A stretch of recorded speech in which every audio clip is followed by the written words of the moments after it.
Morning, delegates. I know a lot of you have expressed concern with the lack of the background guide for this committee, and I totally understand, being a futuristic simulation, that you're caught off a little in terms of research and understanding what the scenario is.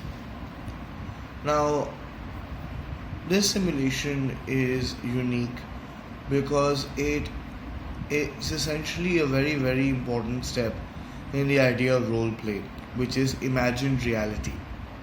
I'll take this video to explain some of the basic concepts of developing a simulation such as this, and also take you through the premise of the simulation. This will help you research as well as prepare for this committee. That's why also, instead of making a standard text background guide, I decided that perhaps video is a more engaging form. It looks more personal and also is generally more appealing to the masses of today. I apologize for the quality of this video. I do not possess very sophisticated video recording equipment, being just a poor soul in a capitalist economy. Now, in terms of the premise, this simulation begins, as you would have guessed, in 2034. But before we get to the nitty-gritty of the simulation, we need to understand how and what are the basic features when we talk about a futuristic Security Council. One of the major changes that you will have to contend with is an expanded Security Council and also a reformed United Nations. This is not new, it's not a very, very unique concept, it's not even a fictional one. I am sure that if you have been following debates related to the UN, you will have realized that there's been a lot of hue and cry regarding the necessity for expansion of the Security Council and also reform in the UN structure. Now, primarily, there are two major aspects that I'd like you to consider. The first is the change in the roster of the Security Council and an expansion thereof of permanent members. So by 2034, we have added two new permanent members. One of them is, of course, our home country, India, and the other is the nation of Brazil. Now, the reason that Brazil has been chosen over countries like South Africa, let's say, is that remember that while many other transnational blocs like the African Union, the SAARC, the European Union, the Eurasia Economic Union now exist to look at the interests, or CANs, for example, look at the interests of regional blocs, South America has always been in the dark shadow of not being really represented transnationally. Moreover, as a space that has been written off due to a lot of turmoil, strife, routine drug wars and brush wars and so many other forms of violence, Brazil has emerged as one of the more powerful economies. Yes, it has undergone a lot of economic turmoil. It still in 2017 is facing quite a lot of social and economic issues. But that said, nobody can deny that Brazil is the local powerhouse in terms of the South American continent. Moreover, with 2034, you also have aspects such as the BRICS Bank and the BRICS lobby becoming a very strong international lobby. Now, there are also other reasons why I have not included South Africa, Germany, Japan, Israel, all contenders. For example, I don't think that Germany really bothers as much with the presidency of, or with any form of, apologies, not the presidency, but just any form of participation in the Security Council, simply because it's already a very powerful European nation. Moreover, in the case of Israel, the real problem lies with acceptance. As we all know, Israel is a politically embroiled nation in terms of the polarization it has created regarding its policies in the Middle East, especially with Palestine. So I don't see it being able to, bypass that sort of, I guess, stigma in the near future. So that's one thing. Also, another thing to contend in terms of Israel is that its position in the Middle East is irrelevant to transnational powers. Israel has always, if you look at its history, been the kind of unique black sheep of sorts, which has done its own thing, which has always moved at its own pace with its own national interest. So I think that is why I don't really consider Israel as a firm contender for the Security Council seat. In terms of Japan, now Japan is more interesting, but again the same problem occurs.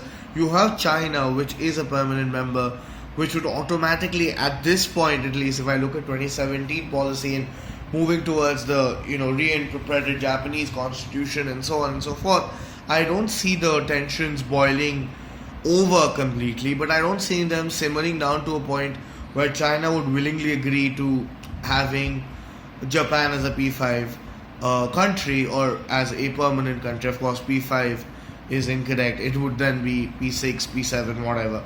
So you realize the dilemma here. Now, that said, that's not the only change I'm looking at in terms of the Security Council. A lot of UN programs, a lot of new UN programs have opened, and I will deal with them in the future videos to come. This will be a series where I will be talking about the future videos. Apologies, I get a little. But talking about the future of the simulation and also the timeline. I'll be explaining the timeline with video to help you understand better and perhaps frame it a little more intimately in your head.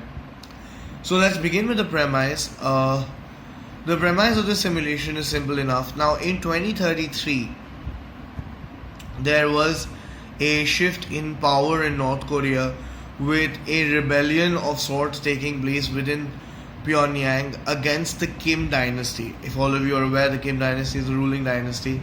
There were several attempts at inciting violence within North Korea, and a faction had arisen which is supporting a leader. Name is not important yet, it will become important later. But this leader was able to polarize public opinion. He was able to get some Western funding through secret channels, so on and so forth. The typical civil war situation, which was unfortunately or fortunately, depending on which side you play for, put down by the Kim dynasty. And after which the Kim dynasty and the entire ruling mechanism of North Korea became even more paranoid and decided that it was time to have harsher measures to ensure, that security of the country is maintained. They also were incensed with the Western involvement, having gone on long tirades, as they usually do on media outlets, claiming Western imperialism and South Korean intervention. So this led to a period of increasing militarization, also increasing weapons testing. Now, at this particular period in time, in 2034, you have a form of missile systems which are called the Autonomous Guided Missile Systems, or the AGMS. The Autonomous Guided Missile Systems are dumb, artificially intelligent missile systems which are capable of carrying a nuclear payload that interact with their environment. So, in the sense that it's like a self-driven car to an extent. They have sensors and they have the mechanism to look at stimuli and environment outside and course correct. This actually made it possible. It's similar to a homing missile in a lot of ways, but it's more intelligent. It has a better navigational system. It's also more sophisticated in the way it can interact with other missiles. So basically, you have a missile communicating with its other, missiles and essentially creating guidance of a sort. Now, North Korea does not, of course, possess this technology, but China does. And by 2034, the North Koreans were actually testing their own variant of this particular missile system, with a lot of backlash coming in from various parties like the United States, the United Kingdom, the entire European Union, which still exists by the way, and so on and so forth. Now, one of these missiles was tested at freeze date. I will explain this event a lot more in detail in terms of this simulation. But one of these missiles was tested and was in its normal course trajectory when it was deviated. Now, this deviation is claimed by the Japanese to be intentional because, as you have yourself understood, it's an autonomous system, so it does not need navigational input. So that means the only way in which its course would have corrected like that is if it had been interfered with from the outside, changing the stimulus that the missile system was receiving. But it hit a Japanese shore city, causing a lot of damage and killing 112 people in a building and injuring over 300 others, ranging from nearly serious, nearly fatal to minor injury. You get the idea, the entire roster of injuries when it happens when a missile hits a city.